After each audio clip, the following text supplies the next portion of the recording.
آج ہم اپنے ماحول میں، اپنے معاشرے میں اہل اللہ کی صحبت، اللہ والوں کی صحبت کو اپنی ضرورت نہیں سمجھتے۔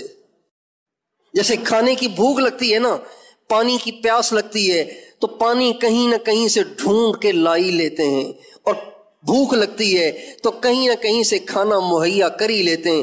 اہل اللہ کی صحبت کی ہمیں پیاس نہیں لگتی، اس کو ہم ضرورت نہیں سمجھتے، حالانکہ یہ ضرورت ہے۔ پہلے زمانے میں جو لوگ اللہ پاک سے تعلق بنانا چاہتے تھے تو وہ اہل اللہ کے پاس جا کے اپنی زندگیاں ان کے حوالے کر دیتے تھے اور کہتے تھے ہم آپ کے پاس ہیں، بس آپ ہمیں اللہ کا راستہ دکھا دیجئے، آپ ہمیں اللہ سے ملا دیجئے۔ سالہ سال پڑے ہوئے ہیں، فاقے برداشت کر رہے ہیں، بھوک برداشت کر رہے ہیں، گرمی سردی برداشت کر رہے ہیں، اور کس لیے پڑے ہوئے ہیں؟ اس لیے پڑے ہوئے ہیں کہ جی اللہ کا نام سکھا دیجئے۔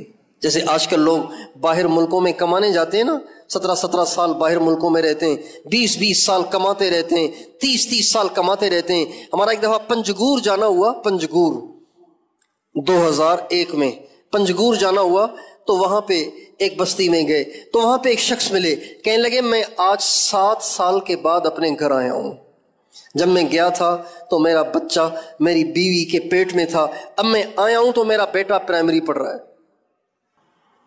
جب گیا تھا تو میرا بچہ میری بیوی کے پیٹ میں تھا، میں آیا ہوں تو میرا بیٹا پرائمری پڑھ رہا ہے۔ 7 سال کس لیے؟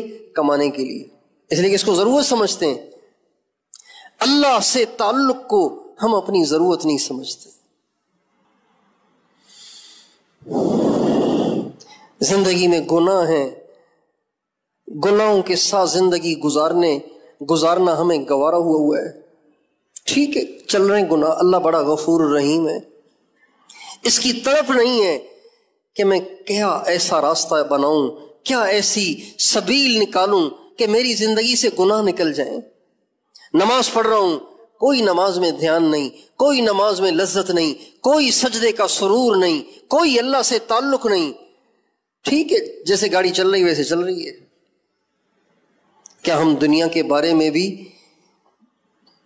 اسی سوچ کے ساتھ چلتے ہیں؟ جس کی دکان نہیں چل رہی وہ کہہ رہا ٹھیک ہے بس جیسے چل رہی ویسے چلنے دو۔